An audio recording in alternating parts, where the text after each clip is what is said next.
Hello and welcome to this week's episode of Advice from Your Besties. Woo! Woo! This is where we take your nonsense questions and we try to give you an answer because honestly, like, you guys kind of ask dumb questions sometimes and we have to filter through them. So, So don't be a dumbass. Don't be a dumbass and actually ask us a legit question. Or not. Or not. Okay, here we go. You might relate to this. Oh, no. A customer clogged the customer restroom at my job and the water kept on running over for God knows how long. I had to go clean it up.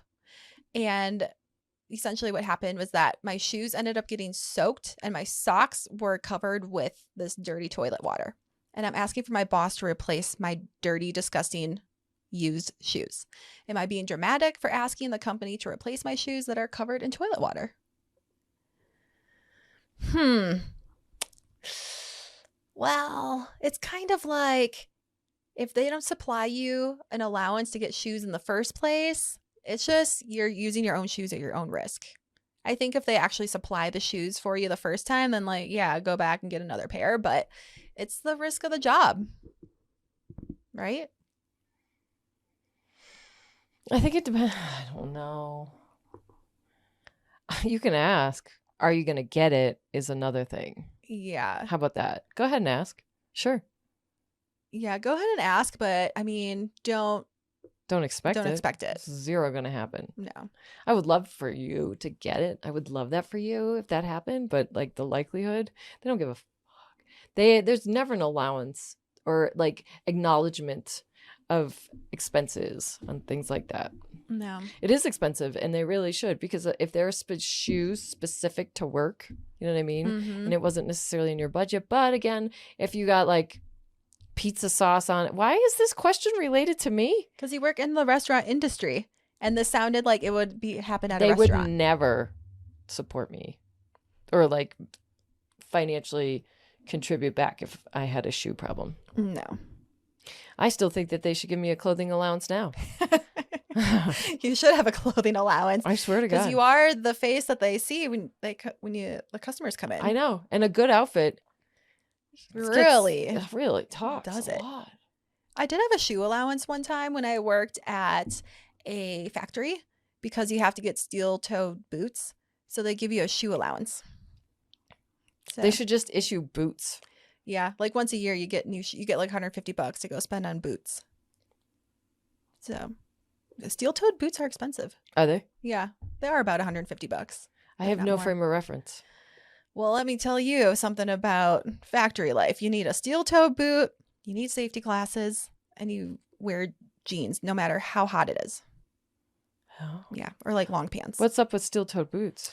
You know, because there's stuff that could fall on your toes. You don't want to smush your toes. Oh, Yeah. Yeah, that's about the only reason why. interesting. Mm-hmm. Okay, next Factory question. work. My dad is celebrating his 50th birthday. He's inviting a lot of his friends. It's going to be a really big party. And my parents want me to invite some of my friends. I don't have anyone to invite. And the few friends I do have, I doubt that they will show up. My parents are forcing me to invite 2 to 3 girls who are not very close to me. And I don't know why. Maybe they want their friends to see me with friends. So I don't know what to do. Should I invite these 2 girls or just go solo? Go solo. Yeah, that's weird. Why do they care so much about who you invite? I'm assuming that like you probably know a lot of these people that are coming to the party anyways. It's not like you won't have no one to talk to. I don't think it sounds like that's their problem. They don't give yeah, this isn't really about them. This is about the parents having a problem. It sounds like your parents think that you're a loser and they want you to appear less losery. Or they don't want you hanging around their friends and they want you to be distracted because they're going to be drinking and partying and they want you to be kind of socially taken care of. Okay. Kind of like what happened with me. Mm-hmm. Hey, I can't take you up into the suites, but I'll get you and your friend a ticket so the 2 of you can be by yourselves in the nosebleeds. Okay, so you think they're coming from a good place? Yeah, I think they want to have a good time, and this is considered like a form of babysitting an adult child. Okay, well, I guess try to rally up a friend or two. Or just be like, I swear to God, I'll go in my room. I don't even need to be at the party.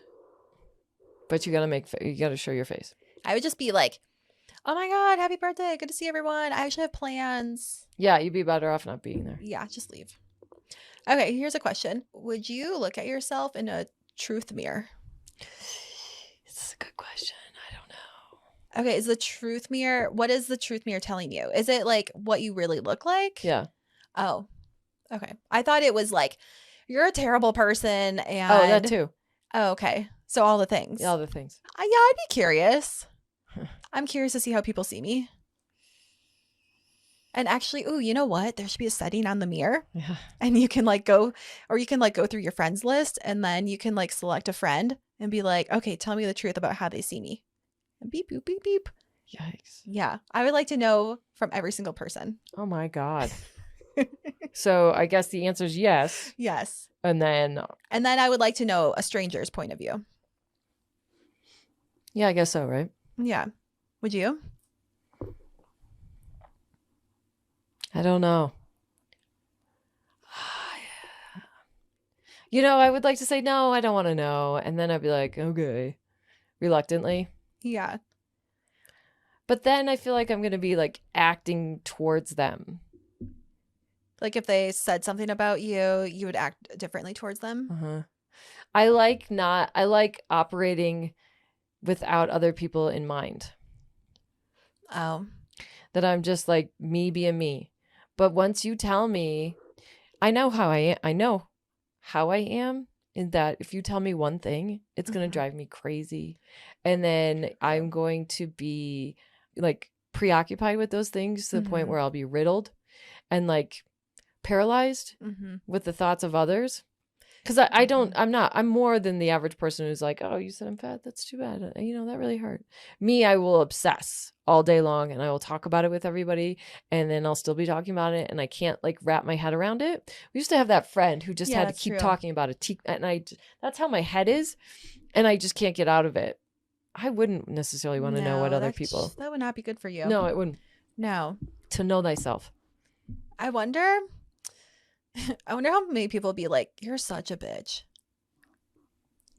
Because we could figure it out. I could. Because sometimes I'm kind of bitchy. Yeah, like a lot of times. like a lot of times. Only when I like don't want to be somewhere and I don't want to talk to you. Frequently. Well, you're not inherently a bitch, but I think people see the bitchy side of you. Yeah. And if you are frequenting a place that you don't want to be at, but you frequent it often, they're only seeing the bitchy side of you again and again and again. That's true. So they don't know you in any other way. And they're like, you're nice? Oh, that's because you have to have it in such a very like specific setting. Yeah. Preferably like warm with some coffee. Hopefully Layla's there.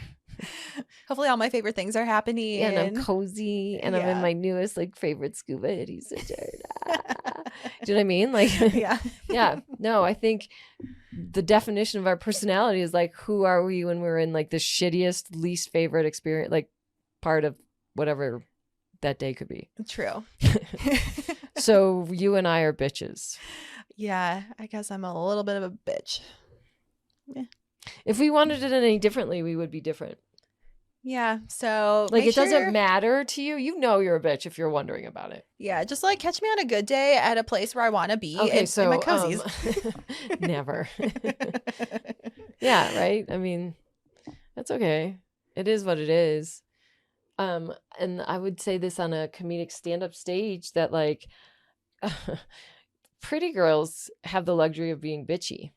Yeah, maybe that'll be my shtick. I'll be bitchy. I don't know. I'm not really going to have a shtick. I'm just going to go. No, you are bitchy. You should go with that. Okay. No, that's 100% what you should do.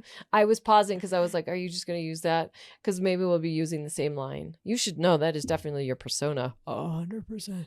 Huh. Now I know. You're like, be your caricature self. Yeah. Not like sad, lonely Chelsea, but like 40-something desperate, horny caricature. Caricature. You know what I mean? And I'll be bitchy boss lady. I love to see the evolution of this. Yeah, we'll see. We'll see what comes out on Monday night. Okay, one more. So my daughter is 22 years old and has started to see a guy that she works with. He's more than twice her age and going through a second divorce. He still lives with his wife and young daughters until he can afford to move out.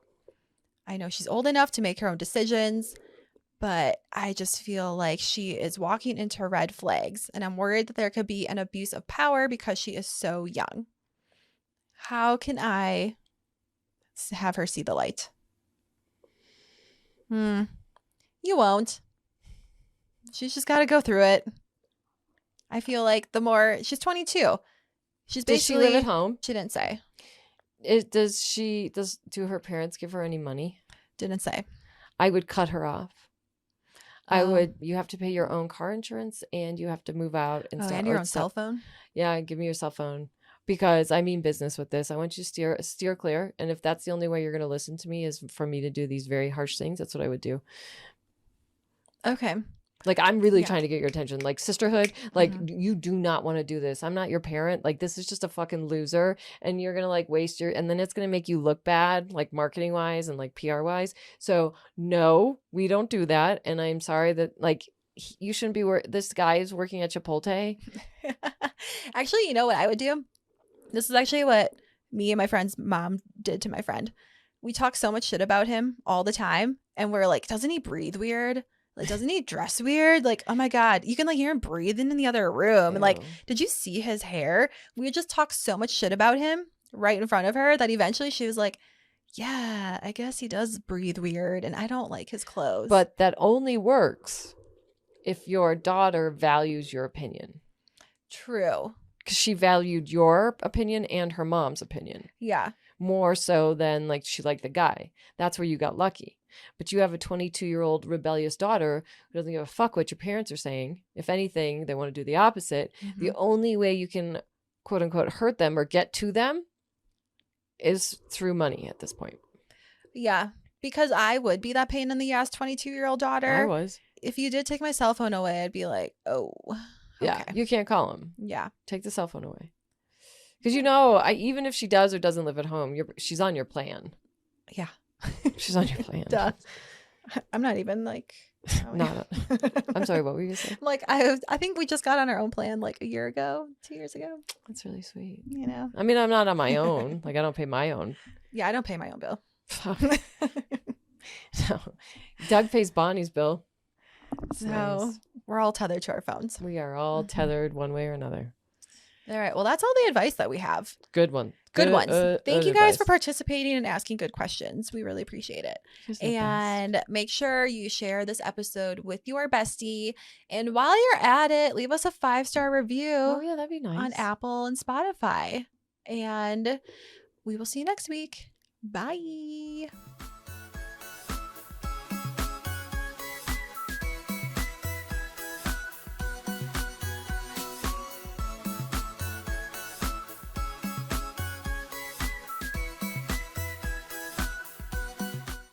Disclaimer. This podcast is for entertainment purposes only. The stories and statements expressed herein are experiences and opinions. They may not represent the views of the production studio or the hosts. If you disagree with our content, that's okay. No podcast is perfect for everyone.